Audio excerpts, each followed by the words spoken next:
kusanyiko lote likapaza sauti zao, na zile sauti ambazo walikuwa wanazipaza si sauti za kushukuru Mungu, si sauti za kumwambia Bwana tunakusubiri njoo ututoe katika hii hali. Zilikuwa ni sauti za kunungunika. Usiku ule wana wa Israeli wote wakamnungunikia Musa na Haruni. Mkutano wote ukawaambia, laiti tungelikufa katika nchi ya Misri. Na kwa hiyo tunaona ya kwamba kunungunika ni uasi dhidi ya Mungu, ni dhambi ya uasi mbele za Bwana.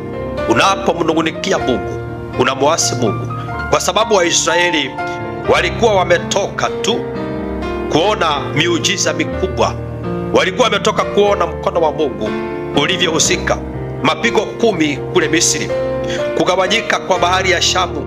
Jina la Bwana lipewe sifa. Na vile vile Bwana akawa amewapatia mana kutoka mbinguni, lakini badala ya kumtumaini